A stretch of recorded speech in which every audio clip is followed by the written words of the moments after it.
राजगांगपुर सहरर मुख्य भागरे प्रस्तावित हेबाकु थिबा ओभरब्रिज पई आवश्यक पडुथिबा जमी अधिग्रहण काहा स्वार्थरे करा जाउछि ताकु नै सहरवासी प्रश्न उठाइछन्ति।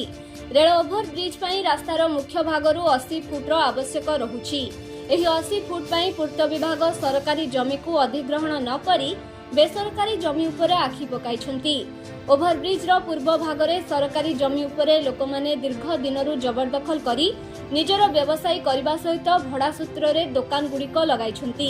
एही जबरदखल को रास्तारु हटेबा पई माननीय हाईकोर्ट तहसीलदार एवं पौरपालिका को निर्देश मध्य प्रदान करिथिले। तथापि सेमानक चापरे स्थानीय प्रशासन सेमानक विरोध रे कार्यानुष्ठान ग्रहण करबाकू साहस करुनाहांती। पूर्त विभाग जदि घरोई प्रतिष्ठान गुड़िक अधिग्रहण करंती तेबे मोट 70 जन परिवार को मोट 2 एकर 65 डेसिमिल अधिग्रहण हेब। सेथि मध्यरु अधिकांश लोक 5 रु 7 डेसिमिल जमी उपरे रही व्यवसाय करी निजर व्यवसाय करुछंती। सेमाने विशेष भावे क्षतिग्रस्त हेबा सहित राज्य सरकार 25 रु 30 कोटी टंकार क्षतिपूरण प्रदान करिवे। एणु पूर्त विभाग मुख्य रास्तारु 80 फुट जमी सरकारक जमी अधिग्रहण करिवे तेबे पश्चिम पार्श्वरे थिबा जमी अधिग्रहणर आवश्यक पड़िबो नाही, जहा फଳରେ सरकारक क्षतिपूरण बाबदकू देबाकू पड़िबो नाही।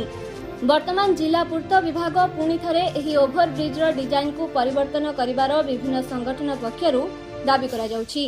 एही ब्रिज पई आवश्यक पड़ुथिबा अर्थ अपेक्षा जमी अधिग्रहण कार्य एवं क्षतिपूरण अधिक हेबो। राज्य सरकार पूर्व पार्श्वरे जमी थिबा सत्ते काहेकि पूर्त विभाग एवं प्रशासन काहेकि बेसरकारी जमी अधिग्रहण करी राज्य सरकारकर राजकोषरु अर्थ सारुछंती सेमानक उपरे कार्यानुष्ठानर आवश्यक रहिछि।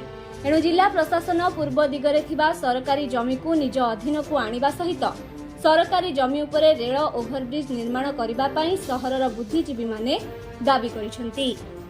राजगांगपुर सुभाष बेहरांक रिपोर्ट, कलिंग समाचार।